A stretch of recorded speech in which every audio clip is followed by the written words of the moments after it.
हरे कृष्णा। कृष्ण ज्ञान में आप सभी का स्वागत है। भगवान कृष्ण अपनी लीलाओं और अपने भक्तों की लीलाओं के श्रवण से बहुत प्रसन्न होते हैं। आज हम भगवान कृष्ण के ऐसे भक्त के विषय में श्रवण करेंगे जो उनकी शुद्ध भक्त होने के साथ साथ उनकी बुआ भी थी, अर्थात महारानी कुंती देवी। महाभारत के अनुसार कुंती स्वरूपवान तथा चरित्रवान थी। वे धर्म तथा अपने व्रत की पक्की थीं। उन्हें असामान्य वर प्राप्त थे। अभी कुंती छोटी थी तभी उनके पिता ने अपने निसंतान चचेरे भाई तथा घनिष्ठ मित्र कुंती भोज को गोद लेने के लिए दे दिया था। इसीलिए उनका नाम कुंती पड़ा। भागवत के प्रथम स्कंद के 8वें अध्याय के श्लोक संख्या 18 से 43 में महारानी कुंती देवी भगवान कृष्ण से प्रार्थनाएं करती है। इन 26 श्लोकों को महारानी कुंती की शिक्षाएं नामक पुस्तक में 26 अध्यायों के माध्यम से विस्तार से प्रस्तुत किया गया है और उन पर भक्ति वेदांत स्वामी प्रभुपाद द्वारा कई प्रकाशवान टीकाएं दी गई हैं। अध्याय 1 आदि पुरुष। कुंती उवाच नमस्ते पुरुषं त्ववा आधम ईश्वरं प्रकृते परम आलक्ष्यं सर्वभूतानां अन्ते बहिः अवस्थितम्। श्रीमती कुंती ने कहा, मैं आपको नमस्कार करती हूँ क्योंकि आप आदि पुरुष हैं और इस भौतिक जगत के गुणों से निसंग रहते हैं। आप समस्त वस्तुओं के भीतर तथा बाहर स्थित रहते हुए भी सबों द्वारा आलक्ष्य अर्थात अदृश्य रहते हैं। श्रीमती कुंती देवी को यह भली भांति ज्ञात था कि कृष्ण आदि भगवान हैं।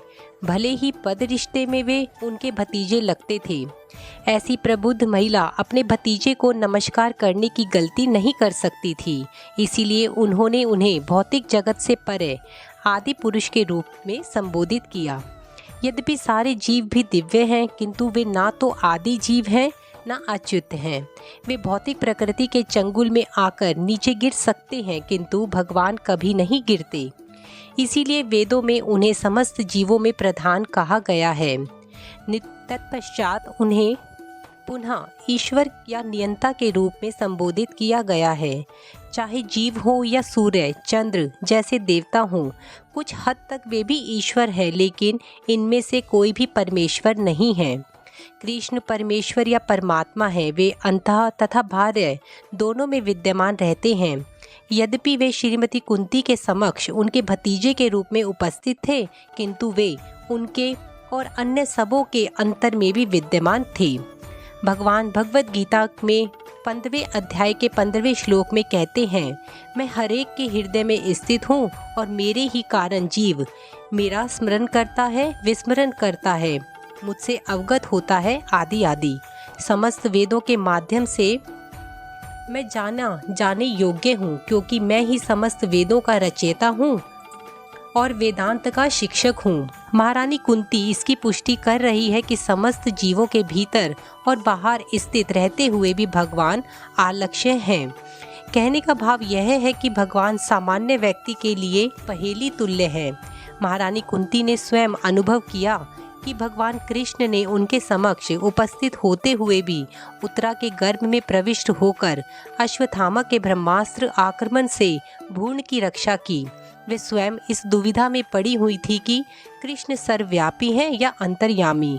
वस्तुतः वे दोनों हैं, किंतु उन्हें छूट है कि जो लोग उनके शरणागत नहीं हैं उनके समक्ष वे ना प्रकट हों।